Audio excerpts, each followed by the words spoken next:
नमस्कार विद्यार्थी मित्रांनो, आज आपण एएनएम आणि जेएनएम या कोर्ससाठी यावर्षी नव्याने जी सीईटी लागू झालेली आहे त्या संदर्भात माहिती बघणार आहोत। तर एएनएम म्हणजेच ऑक्झिलरी नर्सिंग मिडवायफरी आणि जेएनएम म्हणजेच जनरल नर्सिंग मिडवायफरी। तर या कोर्ससाठी जे अगोदर सीईटी द्यावी लागणार आहे, सीईटी झाल्याच्या नंतर आपल्याला काउन्सिलिंगचे फॉर्म भरावे लागणार आहेत। तर यावर्षी ही नव्यानेच सीईटी लागू झाली आहे।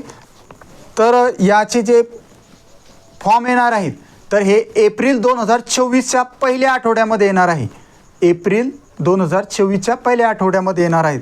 आणि जी परीक्षा आहे ती सीईटी सेलने त्याचं टाइम टेबल डिक्लेअर केलेलं आहे। त्यामध्ये एंट्रन्स टेस्ट जी आहे ती 9 मे आणि 10 मे रोजी होणार आहे।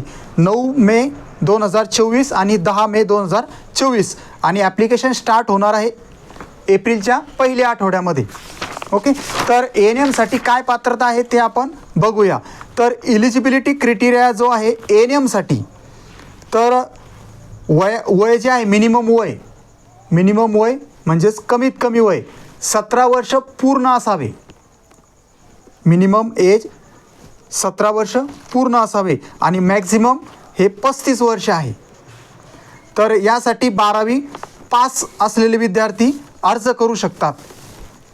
त्यानंतर जे विद्यार्थी आय एन सीमध्ये जे प्रवेशित आहे तर ते सुद्धा या कोर्ससाठी अप्लाय करू शकतात। त्यानंतर जनरल नर्सिंग मिडवायफरीसाठी सुद्धा मिनिमम एज जे आहे ते 17 वर्ष आहे आणि मॅक्झिमम एज जे आहे ते 35 वर्ष आहे। आणि जे एन एमसाठी 12वी सायन्सचे विद्यार्थी, फक्त 12वी सायन्स जे विद्यार्थी PCB आणि इंग्लिशमध्ये 40% जास्त मार्क आहे ते पात्र आहेत आणि ते अर्ज करू शकतात। आणि INCमध्ये शिकलेले विद्यार्थीसुद्धा JNMला पात्र आहेत, ते अर्ज करू शकतात। आणि प्रवेशासाठी लागणारे जे कागदपत्र आहे ते जनरली 10वी 12वीचे मार्कशीट, ID प्रूफमध्ये आधार कार्ड, डोमेसाईल, कास्ट सर्टिफिकेट आणि आणखी काही असेल तर ते तुम्हाला कळवण्यात येईलच।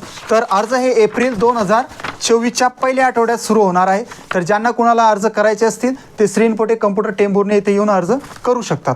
ओके, धन्यवाद।